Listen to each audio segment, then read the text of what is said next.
At the family Thanksgiving dinner, my mom announced, "I can't believe you're still single, something must be wrong with you." I replied, "Guess you forgot who introduced you to your fiancé." Next morning, her engagement was called off. Thanksgiving dinner was never a peaceful event in my family, but this year managed to eclipse them all. It started with my mom, Sylvia, lifting her wine glass, fixing her gaze on me, and saying in front of everyone, "I just can't believe you're still single, Rowan. 38, never married, no kids, something must be wrong with you." She laughed after she said it, like it was a joke. Like humiliating your oldest child in front of your entire family was just good dinner conversation. I could feel the blood rush to my face, but I didn't raise my voice. I didn't argue. I just leaned forward slightly and replied, "Guess you forgot who introduced you to Randall." It got very quiet after that. What nobody at that table knew was that 2 weeks earlier, I'd gotten an anonymous email, screenshots, photos, flight confirmations, all proving that Randall, my mother's fiancé, was cheating on her. I held on to that information until she gave me a reason not to.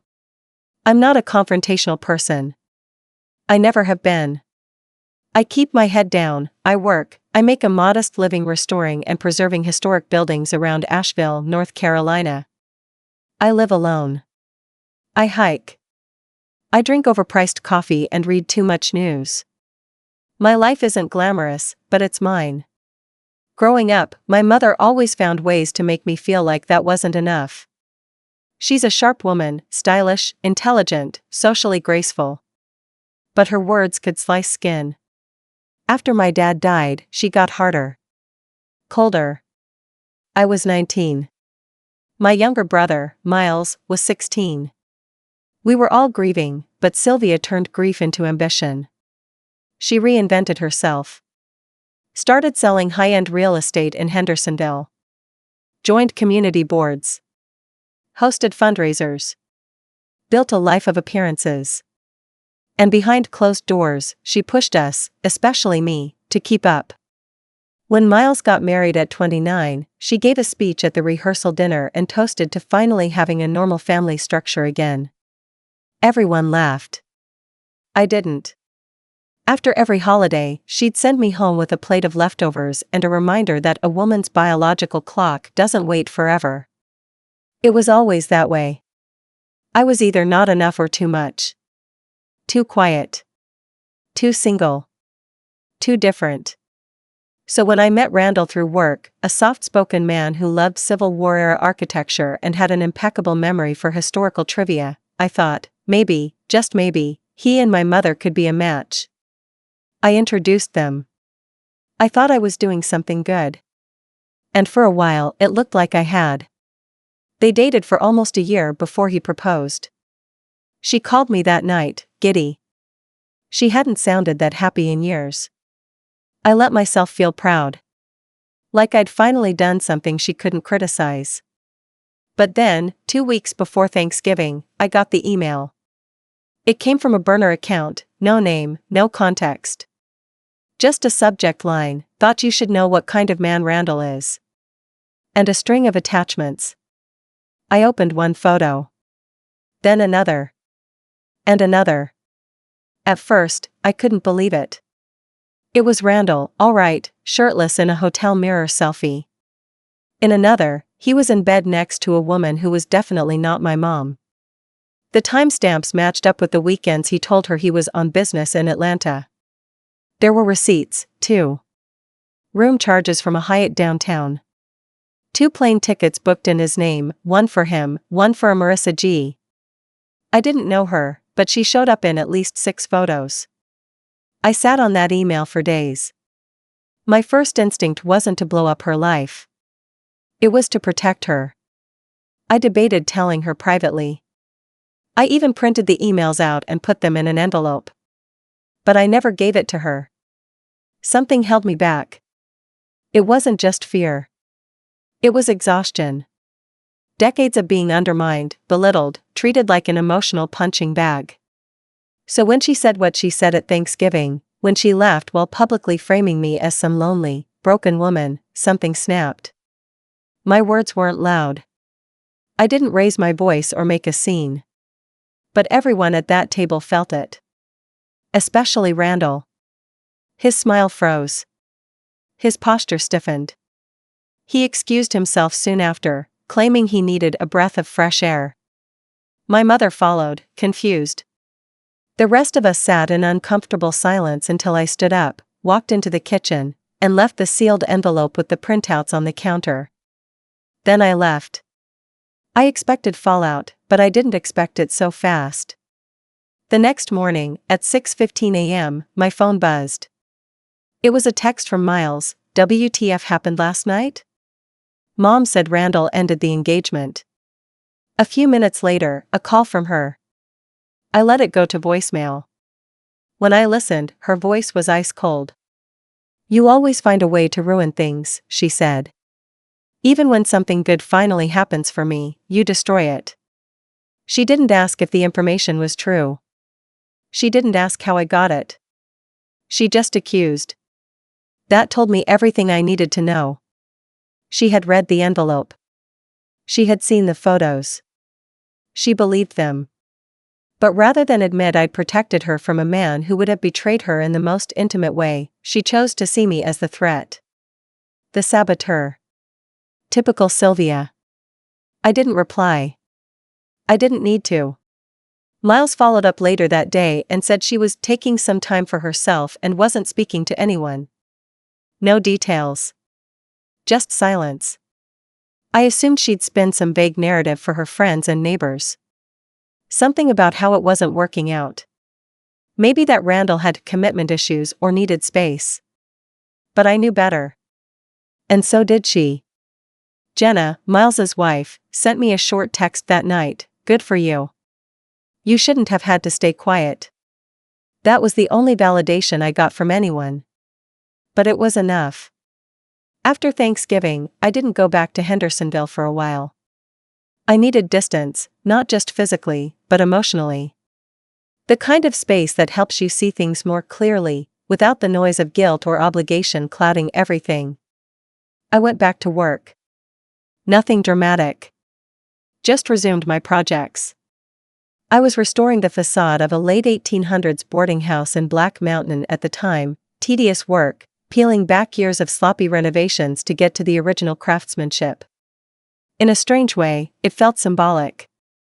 Every so often, I'd think about calling my mother.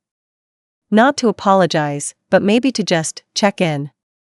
But then I'd hear her voice in that voicemail again.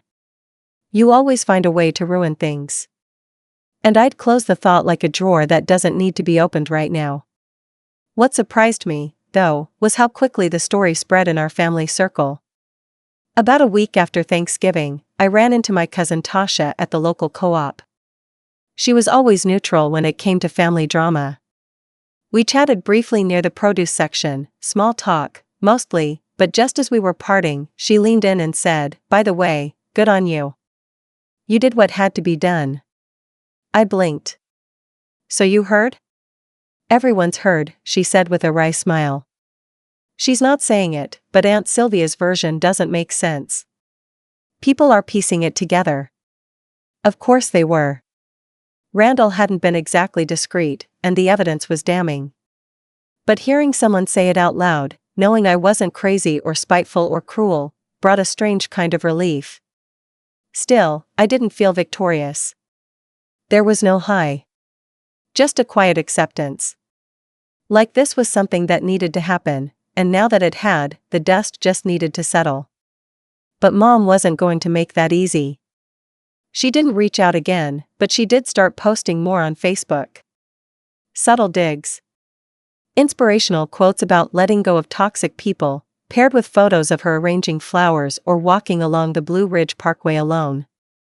It was her version of passive-aggressive warfare. My Aunt Rosalind sent me screenshots. "She's definitely still mad," her message read. "But don't let her guilt you. You did the right thing."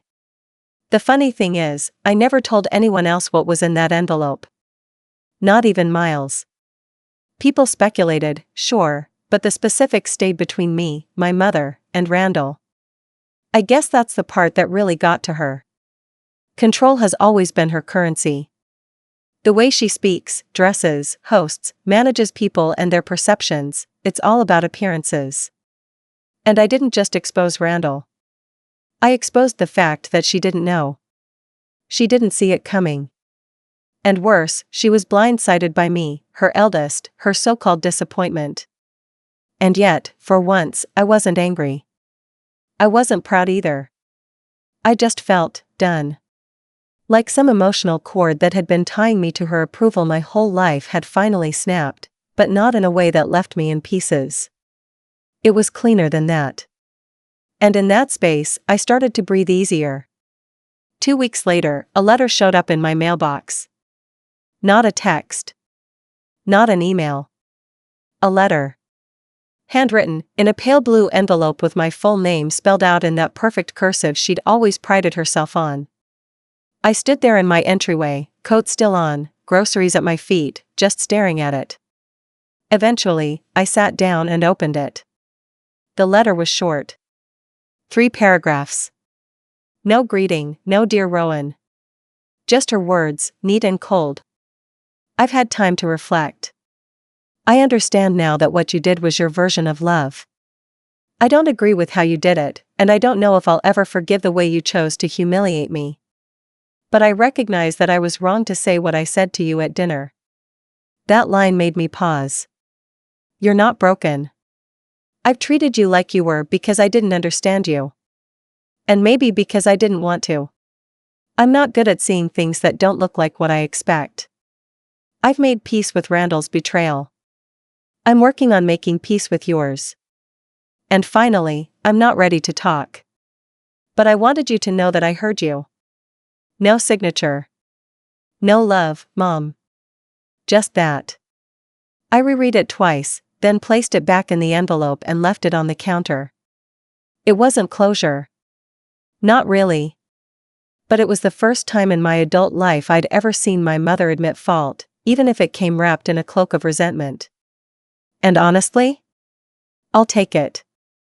The letter stayed on my counter for a week before I moved it. Not because I was avoiding it, exactly. But because I wasn't sure what to do with it.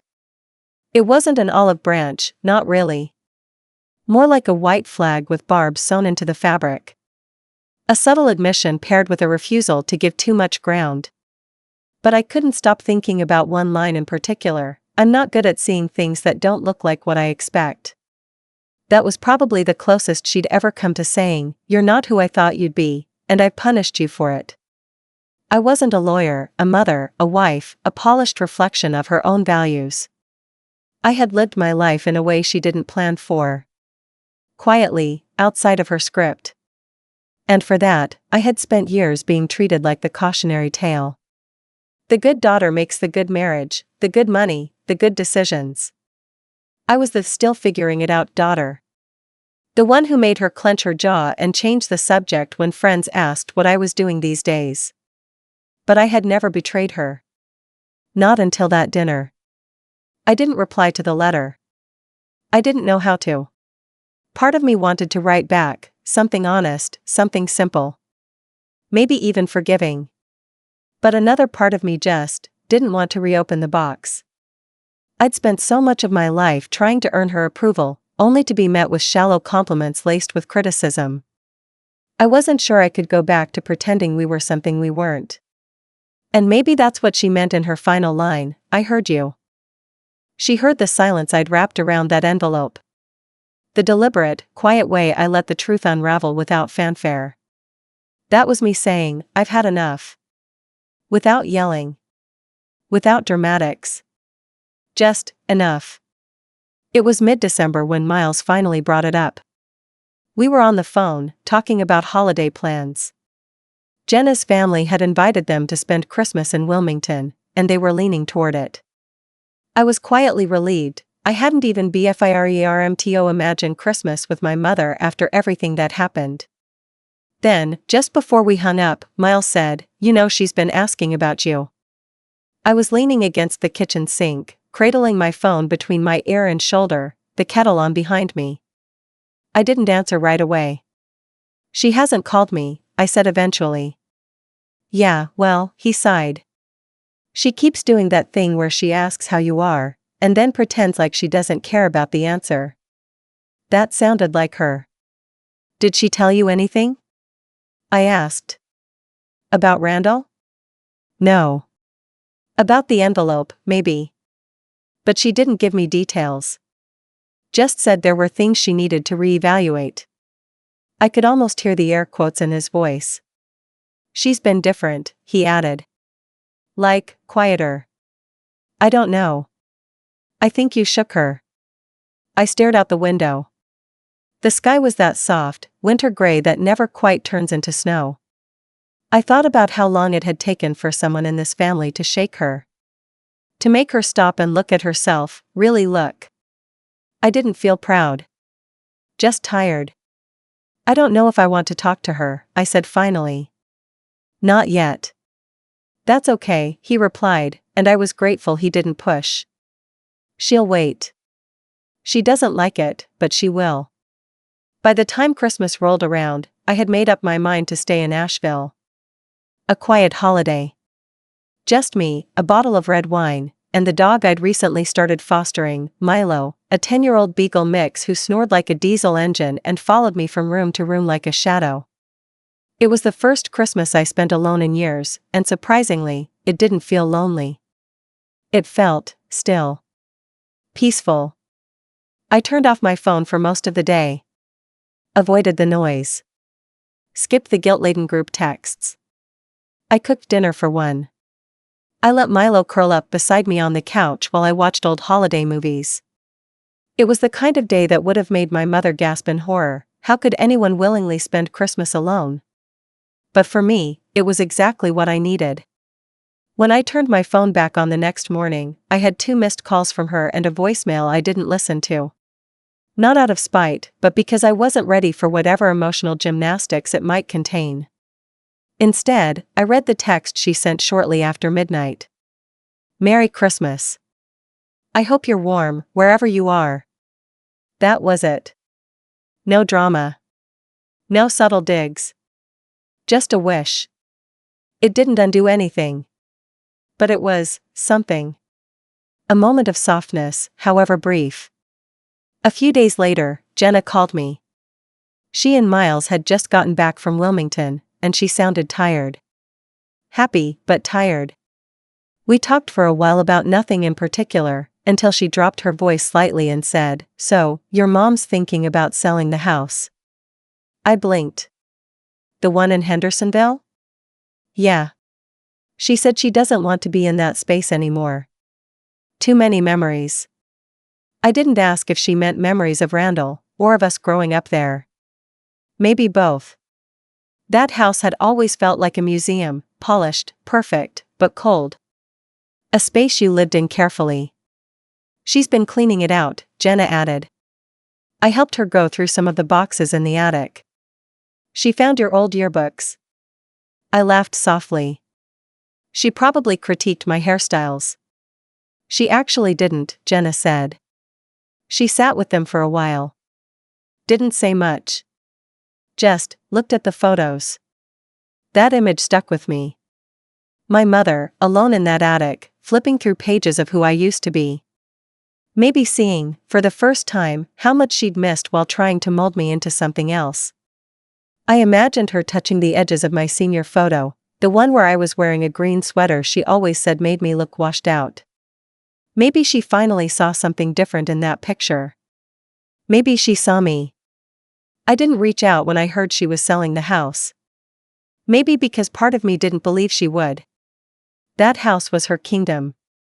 Every room was perfectly curated, every cushion fluffed, every table adorned with crystal or lace or family heirlooms no one was allowed to touch. She hosted countless charity brunches there, posed in front of that grand staircase in every holiday photo, and referred to it as the last piece of legacy your father left behind.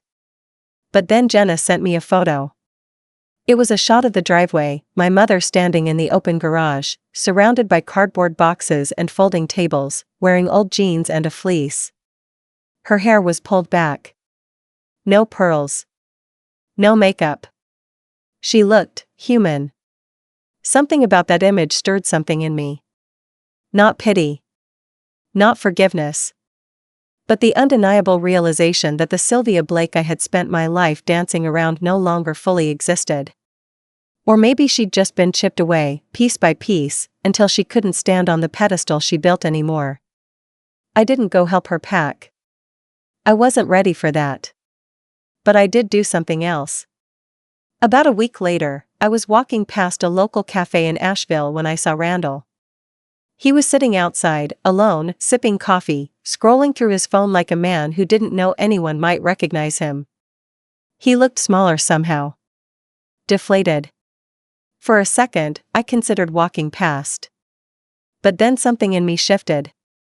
I turned, walked inside, and ordered a coffee to go. Then I walked right past his table, slow enough that he looked up. And when he did, I smiled. Just enough to make it clear that I saw him. That I remembered everything. He looked like he'd swallowed a lemon. He opened his mouth, probably to apologize, or explain, or deflect, but I was already gone. No confrontation. No drama.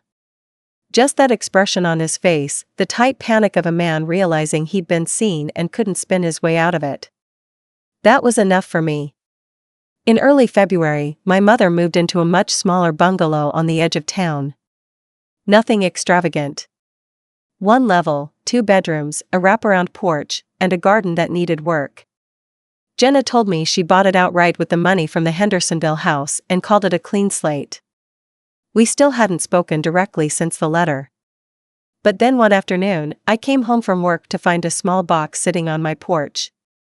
There was no note, no signature. Just my name, written in handwriting I knew like the back of my hand.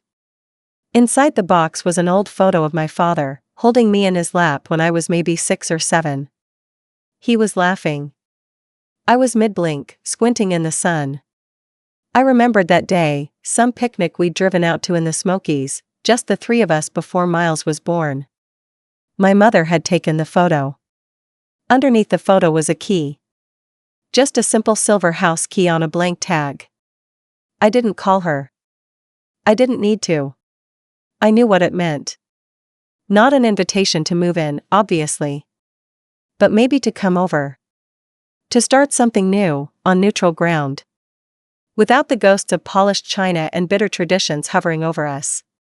But I waited. I let weeks go by. I let her wonder if I would use it. And in that time, I finally saw what real power felt like, not control, not manipulation, but freedom. I wasn't trying to please her. I wasn't reacting to her. I was making choices entirely for me. That was my revenge. Not revenge in the way she'd understand it. She believed in winning and losing, in leverage and image. But my revenge was quieter. It was walking away from her narrative and building my own. And then, about 3 months after Thanksgiving, I finally used the key. I drove over on a mild spring afternoon. Milo in the passenger seat, snoring. I parked on the street, walked up to the little porch, and knocked once, even though I had the key in my hand. She opened the door. No pearls. No makeup. Just jeans and a flannel shirt. She looked older. Tired. But softer, too. We didn't say anything for a moment. Then she stepped aside and said, "Do you want tea?" I nodded. And that was how it started. It wasn't perfect. Nothing ever is. We didn't dive into heart-to-hearts or rebuild years of fractured connection overnight. But there was effort.